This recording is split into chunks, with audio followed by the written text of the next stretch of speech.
the situation is really, really dire and terrible.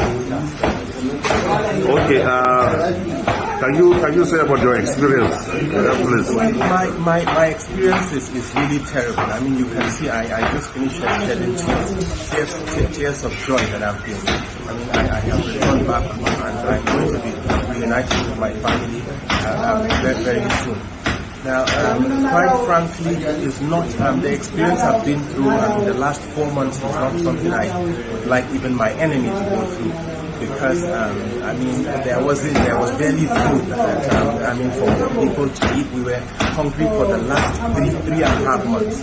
I mean, we were quite surprised in the last 2 weeks. We actually, they started bringing food stuff that we ate, and we were actually okay in the last 2 weeks. But then for the first 3.5 months, we were actually very, very, very hungry. And when I say very hungry, this is an understatement. I mean, there were days that we go, just eating once. We ate once on certain days.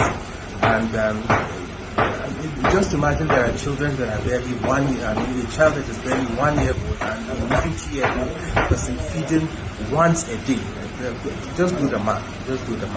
I mean, when you talk about medication, I literally was the medical doctor on camp.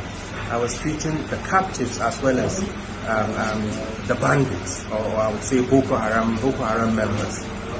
There wasn't medication. To be very frank with you, we had on the radio somebody was claiming that they would bring medication whenever it was needed. There wasn't any medication on camp. I mean, we could go days. There was a day that a particular lady who had malaria. So malaria, you could treat malaria with 1,000 naira.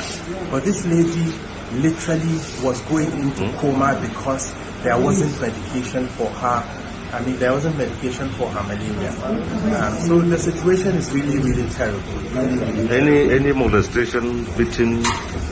Well, I personally did not experience any molestation, but then some women on camp would claim that there were attempts at molestation. But I personally did not experience this, and this happened in the first 1 to 2 weeks after we were held captive. Your final advice to the federal government regarding the condition of the remaining captives? Well, I would like to call on the government to do whatever is necessary to rescue these people, because these people are in a very terrible situation. Very terrible. They're very hungry. There is no medication. I mean, when we left